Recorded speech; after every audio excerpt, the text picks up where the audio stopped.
Hello and welcome to the latest episode of the Racing PodBlast with me, Tony Mack, and Ben Aitken from Narrowing the Field.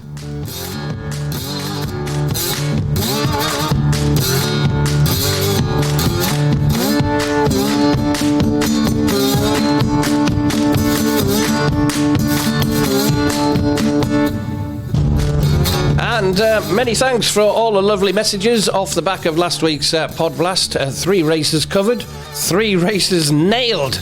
Lovely stuff, and congratulations to Matt Bisogno and all the GGs for their fantastic win as well. No time to rest on our laurels though, and we are back digging into 3 competitive handicaps this week. 3 handicap hurdle races, in fact, from 3 different tracks. 3 is the magic number, indeed, from 3 different countries. 1 each from Musselburgh, Sandown, and across the Irish Sea at Leopardstown. We start north of the border, Musselburgh.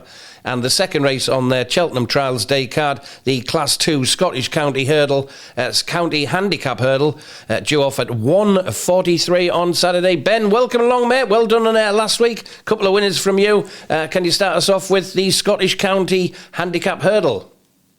Cheers, Tom. Yeah, I think it was 2 winners from you and 1 from me, I think. But we filled the places as well. We did, yeah. It was spot on from us, I have to say. So let's see if we can do it again. Musselburgh Scottish County Handicap Hurdle. Before I dig into this race, I've got some stats for horses that run at this Musselburgh Cheltenham Trials meeting and then go on and run at the Cheltenham Festival on their next start.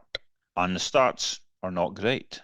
Since 2010, 148 horses have run at this 2-day Musselburgh meeting and then had their next start at the Cheltenham Festival. Only 4 of the 148 have managed to win. Another 15 managed to place. That's a 2.75% win strike rate and a 13% win and place strike rate. It's 44% below expectation. If you backed them all, you'd have lost a hefty 77 points to level stakes. So overall, the stats don't read very well. You can tighten things up a bit by having a bit of a dig about. All 4 of the horses that went on to win at the Cheltenham Festival were aged 6, 7 or 8, finished first or second at this Musselburgh meeting and ran in a race over further than 2 mile 4 at Cheltenham. Those types return stats of 4 wins and 4 places from 36 qualifiers, pulled in 35 points profit, 94 points profit to Betfair SP. It's far from stats to live and die by, but it is an improvement on the overall stats for sure. As always, those stats are just a pointer, something to keep on your radar rather than something to follow blindly. Back to this year's Musselburgh Cheltenham Trials Day and the Scottish County Hurdle. The last 2 winners of this handicap both turn up again this year, Welsh Charger and Affodil. I've got both of them on my shortlist alongside Star of Gooting and Gibbs Island. A Welsh Charger won this last year off a £1 lower mark. Should be primed to defend his crown under condition he goes well under. He's 2 from 2 over hurdles at Musselburgh. His record over hurdles at Class 2 level or lower over trips of 2 mile 4 or less reads 6 wins and 2 seconds from 9 starts. That's all 6 of his career wins. I think Welsh Charger probably looks a player again this year. Affodil was runner-up last year of a £1 higher mark and won the 2024 renewal of a £5 higher mark. He also gets a £7 claim of Freddie Keeley to help this year, so he's definitely handicapped to go well, and he also has his prime conditions to shoot for. December to April, a trip of 2 mile 1 or less on a flat or slightly undulating track, carrying 11 stone 4 or less and a race worth 30 grand or less to the winner, where Affodil is 4 wins and 3 places from 8 starts, which are all 4 of his career wins, and he looks primed for another big run in this handicap. A Star of Gooting was a winner over course and distance last time out on New Year's Day. Affodil was 4th in that race. Star of Gooting has been raised £10 for that victory, which does give a chunky swing in the weights to Affodil, but Star of Gooting is a horse on the up and he's still unexposed as a handicapper. This is only his 6th handicap start, also only his 4th start for Ewan Willens, so every chance the trainer can get a bit more improvement out of the 5-year-old. And Ewan Willens, he's also a trainer who does well with his last time out winners that return to the same track as their last time out win. especially off breaks of 42 days or less in the December to May period. Willens has stats with those types of 7 wins in 3 places from 19 starts, a 37% win strike rate, and over 17 points profit. And Star of Gooting is very much a player in this. And Gibbs Island is the other on my shortlist. He's still unexposed as a handicap hurdler. This is only his 4th start in a handicap over timber. He made his handicap debut at Chepstow in October when he won the 4-year-old hurdle by a comfortable 5.5 lengths. It wasn't the strongest renewal of that race, and I think the £8 rise to a mark of 140 they received from that win, I think that was possibly a little much for him. It's since been dropped £4 to 136 for 2 down the field efforts, and that looks a more workable mark for Gibbs Island. I also like the fact that he's sired by Ifraj, as his offspring holds some decent stats under national hunt rules at Musselburgh, especially those offspring of Ifraj that are aged 9 or younger. 7 wins and 7 places from just 21 starts, 33% win strike rate and a 67% win and place strike rate. Over 73 points profit if backing them all. Relatively limited numbers, but there are 9 Ifraj offspring in those stats. 5 of them hold a win at Musselburgh under national hunt rules, and 2 that haven't won have placed every time they've run at the track. So some promise there that Gibbs Island will take to the Musselburgh layout. And Gibbs Island is one I'm happy to take a swing at the prices. He's around this 14 to 1 mark, and that definitely tempts me in. So I'll play Gibbs Island alongside Affadil, who I want on my side, given that Affadil has prime conditions and I think it could prove seriously well handicapped off his current mark and with the £7 claim of Freddie Keeley. So Gibbs Island and Affadil for me. Tony, Scottish champion hurdle, not champion hurdle, county hurdle. What you got? Yeah, I'm very much in the Affadil camp, mate. Cracking record in this very race. Won it in 2024. He was second, beating a length in it last year, and arrives looking well treated. If he's anywhere near his peak, he'd take all the beating, to be honest with you. The worry is the price rather than the suitability, because Musselburgh clearly plays to his strengths. He should be ridden to challenge late rather than get into a bun fight early on. But so obvious threat, and the one the market respect. I'll be doing a little bit of a cheeky Dutch with Welsh Charger. He's done it here, and he's built for Musselburgh, travelling strongly, staying well enough when the tempo lifts. He's been competing in deeper handicaps in the last 12 months, and this track clearly suits his style, because you can be in the first wave throughout here as well at Musselburgh. If he gets a smooth toe into the straight, he can pounce and go by those that are giving up the fight. Musselburgh is a right-handed, sharp and relatively flat track, so this is usually won by a horse with pace who can hold a position rather than something delivered late on.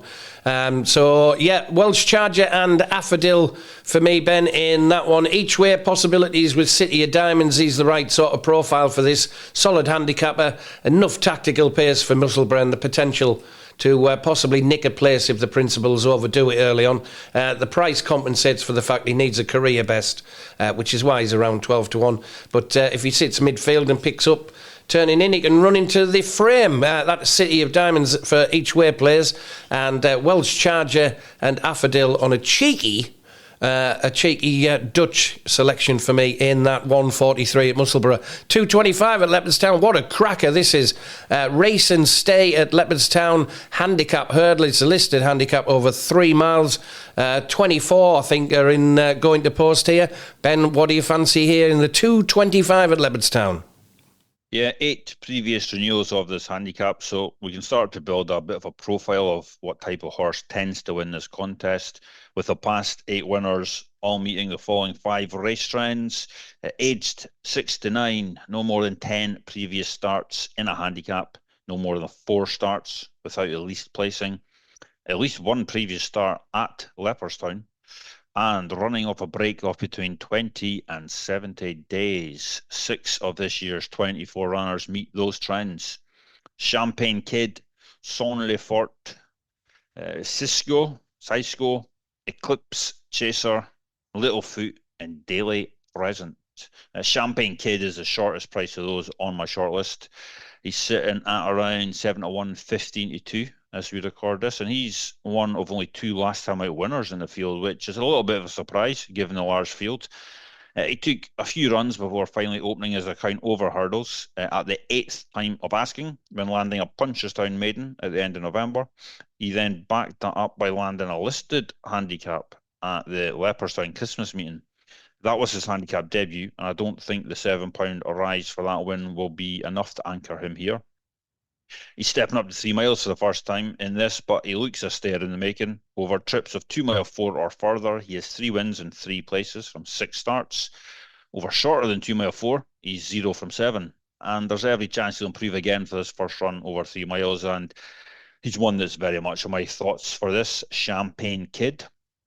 Son Lefort finished 3rd behind Champagne Kid at Leopardstown last time out. He's only £1 higher here, so he gets a bit of a pull at the weights with that one. He goes well in large fields with form of a win and 3 places from his 4 starts in fields of 16 or more. And he could be on the premises again here, Son Lefort. And Daily Present is the other I want to mention from our shortlist. He's trading at 50-1 for this, with a couple of books going 66-1, but that looks too big to me. He finished well beaten last time out in the Pertemps qualifier at the Leopardstown Christmas meeting. That was his seasonal debut, and he is a horse that needs his first run back. He's 0 from 4 on his seasonal debut runs, with his wins all coming on his 2nd, 3rd and 4th runs in a season. So he'll be a lot sharper for that run last time out. He's also a horse that is at his peak in the January to March period. In those months, Daily Present is 4 wins and a place from 6 starts, which include a win at the Cheltenham Festival last season in the Commure Chase. Out with those months, Daily Present is 0 from 9, 2 places. So another reason to think he'll be more forward than his last run. And Daily Present is one of 2 I'm going to play in this. I think that 50-1, 66-1 looks way too big in this race. So Daily Present. And the other I'm going to play is Champagne Kid. I think he's got more still to come, especially now stepping up to 3 miles. So Champagne Kid and Daily Present for me. Tony, what you got for this handicap hurdle? And I believe you got some Cheltenham Festival DRF stats as well for us. Yeah, I've just checked these as well, Ben. I'm just making sure I hadn't made a mistake. In the last 5 years, Dublin Racing Festival to the Cheltenham Festival, 295 runners had their last outing at the DRF before going on to Cheltenham, and they've produced 41 winners at Cheltenham. That's a 14% strike rate. Obviously, we can get that 295 down.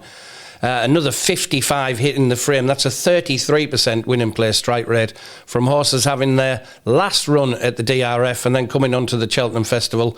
Main trainers are Gordon Elliott, Gavin Cromwell, Henry de Bromhead, and of course Willie Mullins. And I had to double check this. So on double checking it, Ben, it is indeed 295 runners since 2021, producing 41 winners.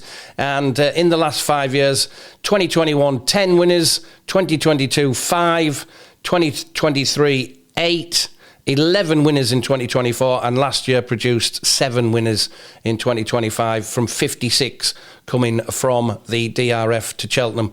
So it's certainly, these races in the next couple of days are certainly worth keeping an eye on. As far as this race is concerned, I'm looking at runners from Gordon Elliott's stable, to be honest with you, because I think he holds the key here. He's got Staffordshire Knot at the top of the handicap, 11 stone 12. Next down is Dart. The second in the weights is carrying 10 stone 10. So 1 stone, £2 difference there between the first and second in the handicap. So I do think he holds the key here. He's got Yates Star, Manila Saxo and Wenrock. But the 2 I'm fancying here are Son of Anarchy for Gordon Elliott, Jack Kennedy riding for JP McManus. He was last seen, reliable sort he is, and he's been holding his form well in competitive staying handicaps, often running on late as well. Soldier of Fortune, he's by Soldier of Fortune, and they usually relish a test, so soft or heavy ground is rather a plus rather than a concern. And from an in-form yard, of course, off a workable weight, he's definite each-way credentials at around, and he's been backed as well, 10s into 7s. I think that must be overnight. And for Gigginstown House Stud, He Can't Dance, first time cheek pieces, Gordon Elliott. Danny Gilligan rides here as well. He was last seen at Navan, finishing 3rd of 12 in January. He's a consistent placer with several solid runs in big handicaps, often keeping on when others have cried enough. First time cheek pieces should eke out a little bit more, and he's already shown effectiveness on soft going. Stays well, has tactical versatility, and looks like one of the more dependable each-way types in a wide-open contest here. I think Gordon Elliott holds the key in this race. Sons of Anarchy at around 7s, He Can't Dance at 14s, but keep an eye on Yates Star, Manila Saxo and Wenrock in this race as well. 3:10, we move on to Sandown, Heroes Handicap Hurdle, Class 1, Premier Handicap over 2 miles, 7.5 furlongs. What do you fancy in the 3:10, Ben?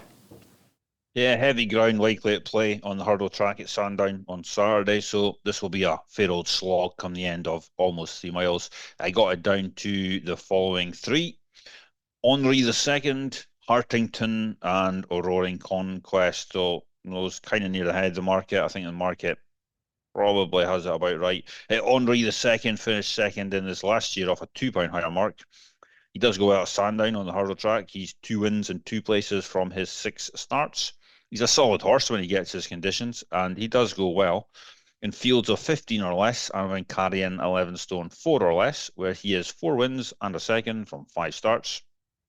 That's all 4 of his career wins and conditions he races under on Saturday. So I can start to see why Henri II is currently at the head of the market at around 3-1. Hartington is the 2nd in the market around 7-2, 4-1. He bombed out at Windsor last time out when well fancied, but he had shown plenty of progression on his 2 starts prior to that, and it may have been the drop in trip on quick ground at Windsor that caught him out. So I'd be happy enough to forgive him the effort. He's still unexposed in handicaps after only 4 handicap starts. And this step back up in trip on testing ground, I think that should suit him. That's Hartington for Joe Tizard. And the 3rd one on my shortlist, Roaring Conquest. He's the least exposed runner in the field.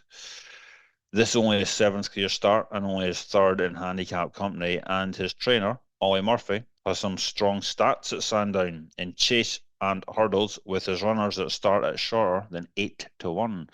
11 winners and 4 placed from 27 runners. 41% win strike rate, 56% win and play strike rate, and over 27 points profit. And there should be plenty more still to come from Roaring Conquest. He looks a very interesting player.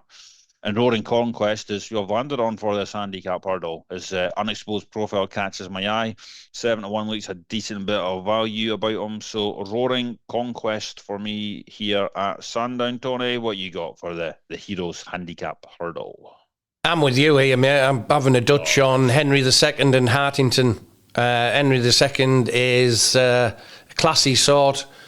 Good enough to contest graded handicap hurdles and has taken well to this sort of trip. 2 solid runs this term, including the course and distance second, to suggest his mark of 1-3-1 is workable. Hartington started the season brightly, and his earlier place form reads well enough, but his latest run suggests the handicapper might just have his measure for now. He stays this trip, should go through the ground. It's all about the ground today, isn't it, Ben? And he may need everything to fall perfectly to win, but Henri II and Hartington are Dutch for me. And for your each-way players, Santos Blue at around 10-1, progressive last season. Still relatively unexposed as staying hurdler. Top weight asks a question, but Ben Sutton's £5 claim helps, and he will appreciate any ease in the ground. And Soul Solution at a bigger price, maybe he's the long shot. Likely race, better than his recent figures suggest. He's shaped nicely in a strong race. 2 starts back and now gets first-time cheek pieces, plus a handy £5 claim. I think Soul Solution can go well in that.